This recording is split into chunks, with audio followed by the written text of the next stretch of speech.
We live in a world where we are told we can be great, but when the past gets tough for someone, or they make too many mistakes, sometimes that encouragement seems to go away. So what about that kid who's only ever known a broken home? Could he still grow into greatness? And what about that man who is so deep in addiction? Could he get out? And what about that kid who goes to sleep every night crying? Could they find joy? And what about that girl who failed at everything? Could she be a success? And what about that boy who was told he was nothing? Could he be something? And what about that baby whose lullaby at night is interrupted by yelling from people who don't even know him, about things he can't even control, about things he doesn't even know plague the world he's supposed to grow up in, about things that make him him. The world who tells him he's great, and then tells him he'll never be good enough, because he's just him. And what about that man who everyone said could never change? Could he change the world? What about these people who are so deep in the pit that is sorrow, whose past seems like it'll be the only thing that dictates what their future will be, who feel like they can never move on, who people say behind their backs, oh, they will never learn. The people who start to feel maybe they're right. The people who start to feel that maybe the only thing they'll ever know is pain. The same pain they felt so long in their past. Can they still be great? It's a constant problem for the world we live in today, when we can't move on because we're stuck in the focus of the past. We start there because it's comfortable, it's what we know.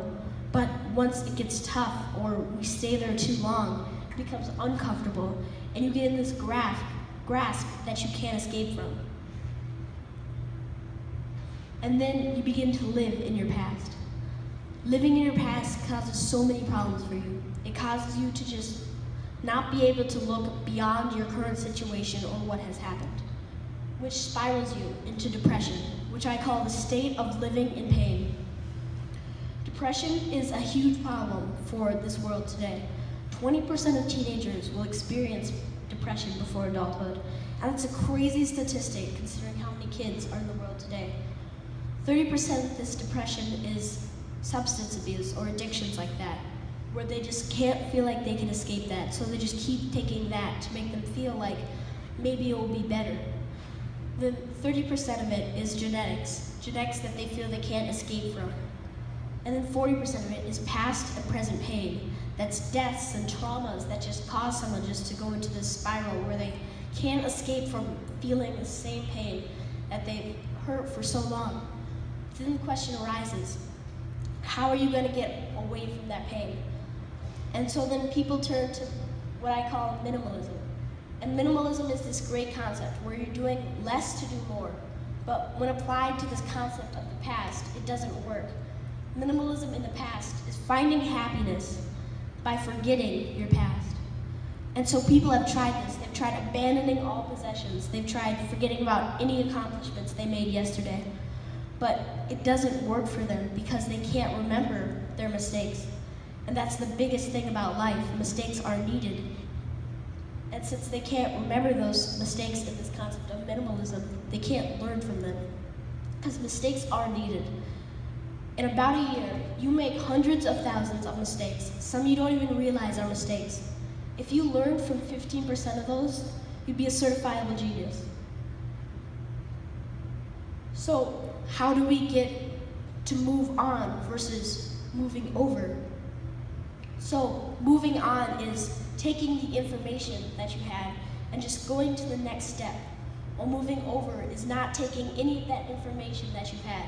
So if I were to move on from the slide, I would be giving you the information and then allowing you to apply it to yourselves.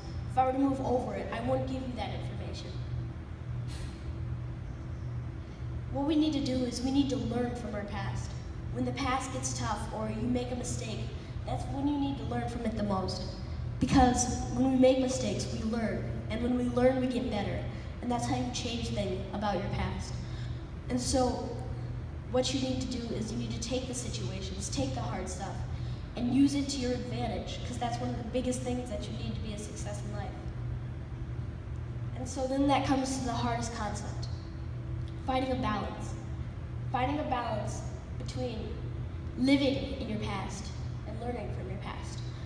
It is by far the hardest part of the concept, because people are different. But really, that's what's great about the world.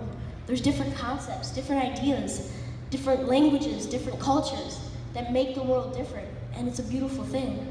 But the difference in the world also leads to horrible things, arguments, relationships broken between friends and families, wars between their own country just because of disagreements.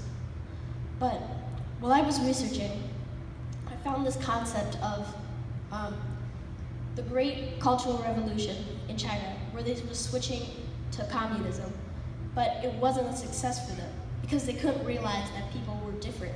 You can't make everybody equal or the same, which is what communism is, because they're all different. And so we get to this concept of how to help people or how to get help, because if they're different, how can they understand you? But that's where you really need to focus and work on.